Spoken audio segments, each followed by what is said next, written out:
मार्गामध्ये सर्व शेव आपण दुःखी आलो. मी बी दुःखामुळे या मार्गामध्ये आलो. 2001 मध्ये मी या मार्गामध्ये जुळलो आणि 16,500 माझा शेवक नंबर आहे. म्हणून या मार्गामध्ये महात्यागी बाबा जुमदेवजींनी चंदनासारखं देह झिजवला, रक्ताचं पाणी केलं, एका भगवंताची प्राप्ती केली आणि प्रसाद म्हणून आपल्या सर्व सेवकांना वाटून दिली. धन्य ते महात्यागी बाबा जुमदेवजी. मी एक दुःखी होतो, दुःखामुळे मी सुद्धा या मार्गामध्ये आलो. मी बी भूतबाधेने पीडित होतो.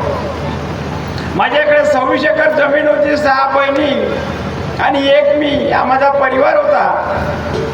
पण पहा, 26 एकरातलं अन्न मला पुरत नव्हतं.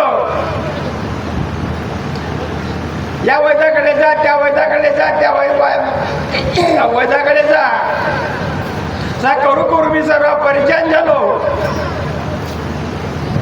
आणि एक सेवक मिळाला, त्यांनी मार्गदर्शन केलं आणि 2001 मध्ये मी दिवाळीच्या आदल्या दिवशी या मार्गामध्ये जुळलो. म्हणजे पहा, भगवंताची कृपा इतकी महान आहे आणि हे शक्ती जागृत शक्ती आहे. फक्त शब्दरूपी भगवान आहे. फक्त मार्गदर्शकांनी शब्द दिला. माझे मार्गदर्शक सरावजी मोहतुरे यांनी फक्त शब्द दिला का संध्याकाळी म्हणे, ज्या ज्येष्ठ सेवकांनी आम्हाला त्यांच्याकडे नेलं होतं, त्या सेवकांना सांगितलं संध्याकाळी म्हणे यांना तीर्थ बनवून द्या. त्यांनी तीर्थ बनवून दिलं. 1 महिना आम्ही जे खाल्लं पिल्लं नव्हतं आणि झोपा डोळ्यात नव्हत्या. पण त्या दिवशी तीर्थ घेतलं आणि घरी गेलो. दिवस कोणाकडे निघाला याचा पत्ता लागला नाही. म्हणून या मार्गामध्ये एवढी शक्ती आहे आणि शब्दरूपी भगवान आहे. पण ह्या घरमालकीची बायके गोष्ट सांगतो मी, भौरीमध्ये हवन होतं आणि हवन चालू होतं आणि तेवढ्यामध्ये मी गेलो. बाई रोडावर बसली होती. रोडावर बसण्याची घुमत होती. मी गाडी लावला साईडली आणि गेलो. म्हणले बाई का घुमत आहे? आणि मग त्या बाईच्या अंगात आलं. अरे म्हटलं इथं तुम्ही आतमध्ये का घेत नाही? म्हटलं बाहेर रोडावर त्या बाईला बसली आहे आणि या रोडनी म्हटलं लोक जाते, आपल्या मार्गाची मरण बदनाम होईल. त्या बाईला म्हटलं आतमध्ये घ्या. माझ्या बाई आतमध्ये येत नव्हती. 3 फुका तिच्या चेहऱ्यावर मारल्या आणि तिचा हात पकडला आणि त्या बाईला आतमध्ये येऊन बसवलं. आणि त्याच्या सेवकांना मी विचारलं, पण हिला तीर्थकीर्थ तुम्ही दिला का? एक म्हणते मी 3चं दिलं, दुसरा म्हणते 7चं दिलं, 14 म्हणते मी 11चं दिलं. आता काकाजी म्हणते तुम्हाला काय करायचं तुम्ही करा. पहा, मी त्या गव्हाण कुठली रक्षा घेतली आणि 3 फुका मारल्या. बाई पूर्ण शांत झाली. म्हणजे या मार्गामध्ये शब्दरूपी भगवान आहे. म्हणून बाबांनी आपल्याला 4 तत्व 3 शब्द 5 नेम अनमोल दिले आहे. आणि शेवटी बायांना पहा, आता मी काही ठिकाणी पाहतो 9 ते 10च्या 11च्या टायमापर्यंत शेवटी बाई आंघोळ करते आणि विनंती करते. याला महत्व नाही. कमीत कमी शेवटी बाईची विनंती 6ला व्हायला पाहिजे. नाहीतर मग त्याच्यामध्ये काही अर्थ नाही. 9 वाजता 10 वाजता विनंती करणं योग्य नाही. म्हणून कमीत कमी 6 ते 6:30च्या दरम्यानमध्ये मी आंघोळ करा, भगवंतापाशी ज्योत लावा आणि विनंती करा आणि भगवंताला सांगा तुमच्या गोष्टी तुमच्या घरामध्ये का परिचिन्न घडते. तर पण शेवटी बाई ऐकायला तयार नाही. शेवक 12 वाजता 11 वाजता आंघोळ करते. यालाही महत्व नाही. मस्त टर्राटून जेवून घेते. बायकोला म्हणते काही आहे का रातचं दे मला 2 पोळ्या. टर्राटून खाऊन घेते आणि 11-12 वाजता आंघोळ करते. अरे आंघोळी करायला किती 5 मिनिटाची आंघोळ, 5 मिनिटाची विनंती का 5 मिनिटाची आपली माळ. किती वेळ आपल्याला लागते? 15 मिनिटामध्ये आपलं काम होते. पण तेवढा सेवक आळस करते आणि घरामध्ये दरिद्रीपणा आणते. मग म्हणते माझं पोट दुखते, मग म्हणते माझं पोट दुखते, दवाई कोणाच्या मग मार्गदर्शकाकडे जाते. असं न करण्यापेक्षा जे आपल्या बाबांनी आपल्याला नियम दिले, मार्गदर्शकांनी आपल्याला नियम दिले आहे, त्या नियमाप्रमाणे आपण चालायला पाहिजे आणि आई वडिलाची सेवा करायला पाहिजे. जास्त प्राधान्य बाबांनी आई वडिलाला दिलं आहे. आई वडिलाची सेवा करा. आणि बाबांनी एक पेंडल आणि माईक सांगितलं आहे. कशासाठी? जनजागृती करण्यासाठी सांगितलं आहे बाबांना. मला एक अनुभव सांगतो. माझं हार्टचं ऑपरेशन झालं, त्याच्यावर बोलायला गेलं का मला त्रास होते. एक आई वडील आणि एक मुलगा होता. मुलगा काय म्हणते, मुलाचं लग्न केलं. लग्न केल्यानंतर त्याला 2 मुलगा आणि मुलगी झाली. ते पत्नी काय म्हणते, अहो म्हणते तुम्ही शिक्षक आहात, तुमच्या घरी म्हणते कोणी बी येते, ने पुटापुटी म्हणते दरवाजामध्ये बसते आणि तिथं तिथं म्हणते आपलं चुकून ठेवते. तो म्हणते याचं आपण काय करायचं? म्हणजे का करायचं? त्या पुटापुटीला म्हणते आपण बैलाचा कोठा आहे, त्या कोठ्यामध्ये आपण म्हणते ठेवू. माणसाच्या हाताने कोठा साफ केला आणि त्या पुटापुटीला त्या कोठ्यामध्ये ठेवलं आणि इकडे एक दोरी आणि घंटा बांधला. म्हणजे तुम्हाला जर काही लागलं तर घंटा वाजवायचा. नातू दोन्ही हुशार झाले. त्यांना विचारायचे, आई पप्पा त्या आपाजी आणि आई कुठं गेली? म्हणजे ते फिरायला गेले, ते काही येत नाही लवकर. एक दिवस त्या पती पत्नी दोघं बी फिरायला गेले आणि 5च्या टायमामध्ये ते दोन्ही नातू नातनी आणि नातू त्या कोठ्याकडे गेले. ते पुटापुटी गोष्टी सांगत होते. तर कवळाच्या यातून त्यांना ऐकू आलं. तेव्हा त्याला दोघांनी बहीण भावनाने विचार केला, इथं आपल्या आजी आणि आजा आहे. त्यांनी आवाज दिला, म्हणजे आतमध्ये कोण आहे? तर बुढीनं आतमधून कवाड काढला आणि पाहिजे तर पुटापुटी दोघे त्या ठिकाणी होते. म्हणजे या ठिकाणी म्हणजे तुम्ही कसे काय आले? बाबा म्हणते तुमच्या आई वडिलांनी आम्हाला या बैलाच्या कोठ्यामध्ये आणून ठेवलं. म्हणजे तुम्हाला काही लागलं तर म्हणजे घंटा बांधलाय, घंटा मी वाजवतो, म्हणजे म्हणते आम्हाला आणून देते. त्या पोराने पाहतो घंटा सोडला आणि ते दोरी सोडली आणि लपवून ठेवून दिली. संध्याकाळी ते पती पत्नी आले.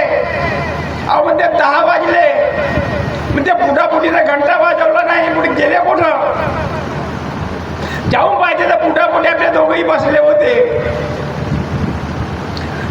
म्हणजे तुम्ही आज मला भुका का नाही लागले का? म्हणजे तुम्ही घंटा नाही वाजवला. बाबा म्हणते घंटा सोडला. म्हणजे कोण? त्या पोरीनं पोरानं. बाप तो पोराकडे गेला आणि पोराला विचारते तू घंटा का सोडला?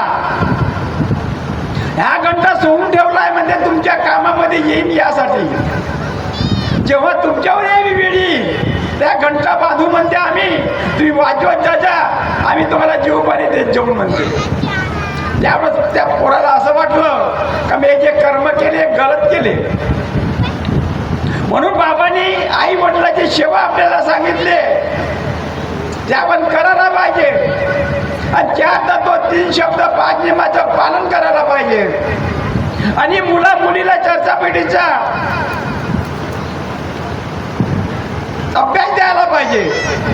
मुला मुली घरी राहते ना, आपण पुटापुटी चर्चापट्टी गेला जातो.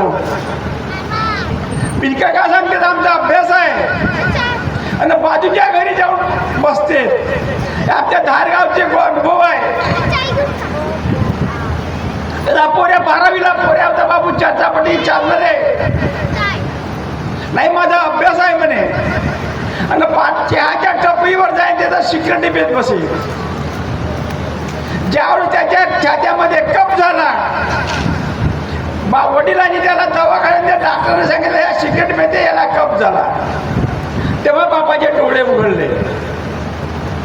म्हणून बाबांनी चर्चापटक लावून दिली आहे. आपल्या हरेक सेवकाला आपल्याला शिकण्यासाठी लावून दिली आहे. आपण त्या चर्चापटीकडे लक्ष देत नाही. कोणती आपल्या हाताने चुकी झाली, हे चुकी सुद्धा डोक्यामध्ये येते चर्चापटीमध्ये गेल्यापासून, पण आपण त्याचा अभ्यास करतच नाही. पहा, एक सेवक होता, त्याला 2 मुली होत्या. तर लहान जी मुलगी होती, लहान मुलीला चर्चापीठीचा अभ्यास होता, आणि मोठी जी पोरगी होती तर चर्चापीठीचा तिला अभ्यास नव्हता. त्यांनी दोन्ही मुलीला जवळ बोलावलं. बाई म्हणते, तुला वर कसा पाहिजे? बाबा म्हणते, मला तुमच्या कर्माने खायचा वर, मला चांगला पाहिजे. मग बोलवलं लहान मुलीला. बाई म्हणते, तुला वर कसा पाहिजे? मला म्हणते निव्वळ बेवड्या पाहिजे. मोठ्या मुलीचे लग्न चांगल्या पोरासंग केलं आणि ठाटापटात केलं, लहान मुलीला बेवड्याच्या घरामध्ये दिलं. लहान मुलगी त्या परिवारामध्ये नांदायला गेली. त्या परिवारामध्ये लहान मुलगी नांदायला गेली तर सासू सासऱ्या पण सर्व बेवडे होते. पण जे पूजा त्याच्या देवाची करे आणि अगरबत्ती लावून विनंती भगवंताची करे. तिला सांगितलं भगवंताला, याच्यावर काहीतरी आपत्ती येऊ द्या, जेव्हा या मार्गात जोडतील असे काही या मार्गात जोडत नाही. भगवंताने तिच्या पतिदेवावर आपत्ती आणली. खूप वैद्यवानी केलं. ज्या ठिकाणी आपण सेवक आहोत त्या ठिकाणी वैद्याचं काहीच चालत नाही. तर वैद्यानं सांगितलं का याला म्हणे तुम्ही देवीच्या मंदिरामध्ये न्या. त्याला देवीच्या मंदिरामध्ये मोठाने बकरे कोंबडे बांधून ठेवले आणि द्यायचं ते वैद्याचं चाललं. त्या पोरीनं 1-2 दिवस वाट पाहिली, आंघोळ केली, भगवंताला विनंती केली. भगवान बाबा हनुमानजी, महान त्यागी बाबा जमदेवजी, माझ्या शब्दाला विराम द्या आणि मला त्या ठिकाणी जाण्यासाठी आणि बोलण्यासाठी मला सद्बुद्धी द्या. ते पोरगी त्या मंदिरामध्ये गेली. सासू सासरे होते, भासरे होते, सर्वांना आवाज दिला आणि सांगितलं, आजपर्यंत म्हणे तुमचं झालं, आता म्हणे माझं ऐका. तर म्हणे देवापाशी असा कोणता देव आहे? म्हणे आहे किंवा नाही याची परीक्षा म्हणे तुम्ही घे जा. आणि पहा, तिनं 3 मुखाचं तीर्थ केलं आणि आपल्या पतिदेवाला दिलं. पतिदेव उठून बसला. म्हणजे आपली त्यागी पोरगी जर या मार्गामध्ये असली तरी भगवंत तिच्या तीर्थावर जागृत आहे. पण केव्हा जागृत आहे? आपण चर्चापणी जाऊ का कोण्या हवन कार्याच्या चर्चापणीमध्ये जाऊ, तेव्हा त्याचा अनुभव राहील. घरी बसल्यानं आपल्याला अनुभव कोणताच मिळणार नाही. म्हणून अनुभव घेण्यासाठी बाबांनी आपल्याला चर्चापटक लावून दिली आहे. इकडं आपला पतिदेव म्हणतो, तिकडं आपण त्या पतिदेवावर खाव करतो. पुन्हा घरामध्ये आपल्या वादावाद तयार होतील. म्हणजे जसा पती असला त्याच्याच रूपाने पत्नीने वागायला पाहिजे. ती बंडीचे चाकं दोन्ही सरळ चालते, नाही तर चालकामध्ये फरक डगमगत चाकं चालते. म्हणून मानते की बाबा जमदेवजीने आपल्याला शिकवण्याप्रमाणे हरेक सेवकाने आपण करायला पाहिजे. मी सुद्धा करीन. एवढेच पुन्हा शब्दाला विराम देतो. सर्वांना माझा नमस्कार.